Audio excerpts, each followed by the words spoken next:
नमस्कार, ये आकाशवाणी पटना है। अब आप खालिद रशीद से प्रादेशिक समाचार सुनिए। बिहार विद्यालय परीक्षा समिति ने माध्यमिक और उच्च माध्यमिक शिक्षक पात्रता परीक्षा STET 2024 का परिणाम जारी कर दिया है।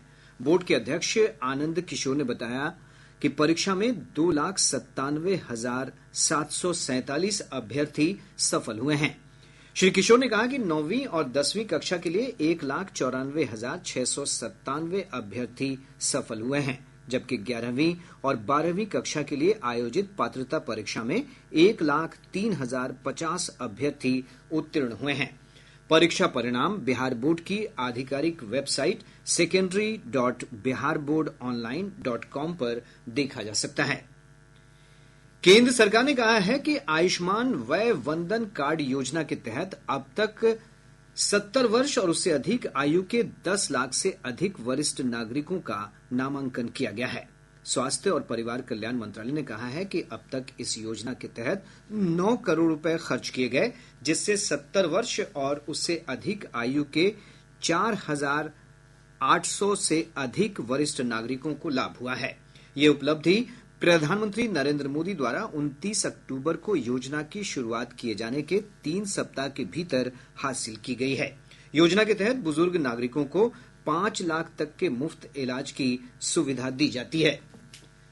भारत और नेपाल के बीच सीमा सुरक्षा को लेकर समन्वय बढ़ाने के लिए एक उच्च स्तरीय बैठक आज काठमांडू में हो रही है। बैठक में मुख्य रूप से सीमा पार अपराध और अन्य देश के नागरिकों के अवैध प्रवेश को रोकने पर चर्चा की जा रही है। विधान परिषद की तिरहुत स्नातक सीट पर 5 दिसंबर को होने वाले उपचुनाव के लिए आज नामांकन का अंतिम दिन है। उपचुनाव के लिए नामांकन करने वालों में जदयू के अभिषेक झा, राजद के प्रोफेसर गोपी किशन और जनसुराज के डॉक्टर विनायक गौतम प्रमुख हैं। कल नामांकन पत्रों की जांच होगी, जबकि 21 नवंबर तक उम्मीदवार अपना नाम वापस ले सकते हैं। प्रादेशिक समाचार आप आकाशवाणी पटना से सुन रहे हैं।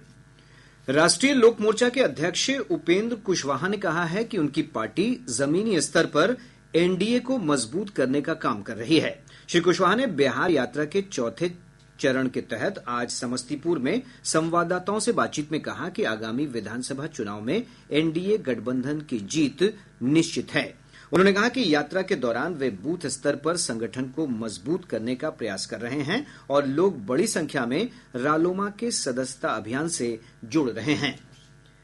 राज्यपाल राजेंद्र विश्वनाथ आर्लेकर ने कहा है कि हिंदी भाषा और साहित्य के विकास के लिए इसे दिल से अपनाना होगा। श्री आर्लेकर आज मुजफ्फरपुर में लंगट सिंह महाविद्यालय परिसर स्थित गोवा की पूर्व राज्यपाल और पद्मश्री डॉक्टर मृदुला सिन्हा की प्रतिमा के अनावरण समारोह को संबोधित कर रहे थे।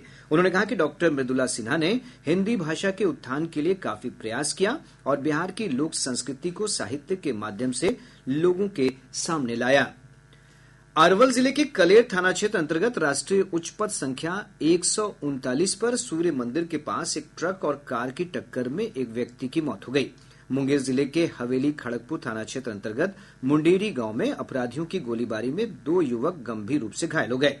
पश्चिम चंपारण जिले के बेतिया नगर थाना क्षेत्र अंतर्गत बड़ा रमना मैदान से पुलिस ने 4 अपराधियों को हथियार के साथ गिरफ्तार कर लिया।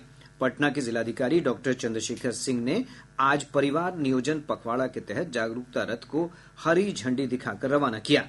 कटिहार रेलवे स्टेशन के प्लेटफॉर्म संख्या 3 पर ड्यूटी पर तैनात एक रेल अधिकारी विपिन कुमार सिंह की ट्रेन की चपेट में आकर मौत हो गई।